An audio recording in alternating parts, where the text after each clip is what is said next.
Arizona has been in a state of drought for some 2 decades. That has helped motivate a search for new ways to conserve water, particularly in agriculture. NewsHour Weekend visited Central Arizona to get a first-hand look at what some organizations and farmers are doing to transition away from water-intensive crops. Yvette Feliciano has more. We pick up raw grain and we bring that raw barley in here and we clean it. And that's our first step.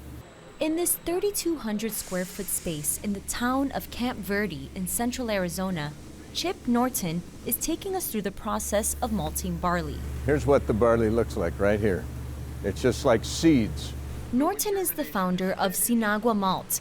Every week, it converts 8,000 pounds of raw barley into malted barley. This process involves soaking the kernels in water to germinate and then drying them to encourage fermentation. This barley is a key ingredient in beer, and this plant just might help save the local water supply. To understand why that is, you first have to visit the largest body of water in the area, the Verde River. The more than 150-mile river runs through central Arizona and supports irrigation of local farms, which are among the heaviest users of water in the area. It also provides water to downstream residents. But effects from long-term droughts, climate change, and development along its banks threaten its ability to deliver water to millions of people and farms that depend on it. The Verde River is a pretty amazing river, and it's very resilient and has flow in the river, but we have a few places where the flow gets really low and it's almost dry. Kimberly Schoenig is the Verde River Program Director for the nonprofit environmental organization, the Nature Conservancy. So what the Conservancy has really been working on is how do we keep this river looking the way it looks, and we want to restore flow in those places where it's really low, and we want to make sure that flow continues into the future.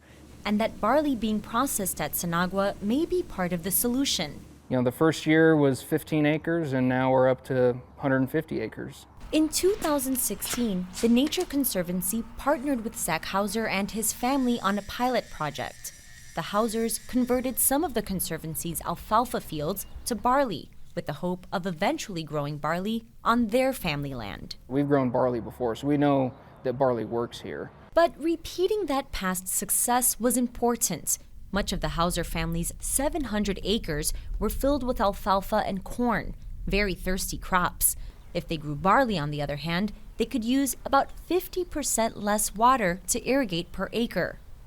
And there would be another benefit. Barley uses water from January through May, but then no irrigation June, July, and August and September when the river gets to its lowest. This water use cycle helps conserve water when river flow is reduced. Alfalfa and corn, on the other hand, require water through the summer.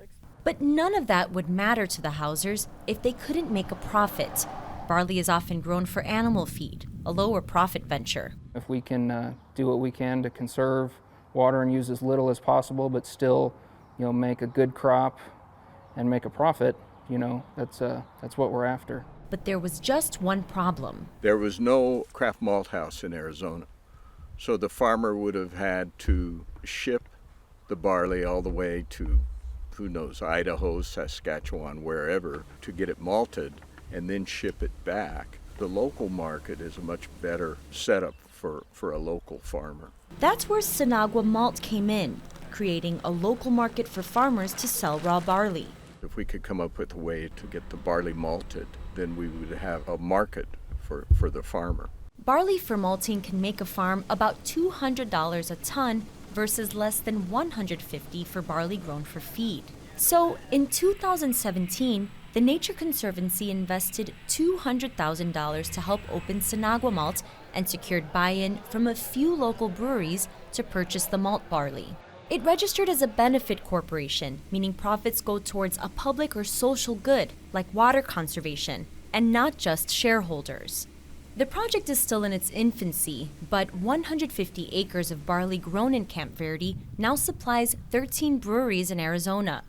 And according to the Nature Conservancy, early results show it saved close to 50 million gallons of water in 2019. That's on top of the 100 million gallons from the previous 2 years. Sinagua malt and this crop conversion aren't a silver bullet, but it's an important part of of a menu of things that, if they're done in a coordinated way, will make a difference to keep the Verde River flowing.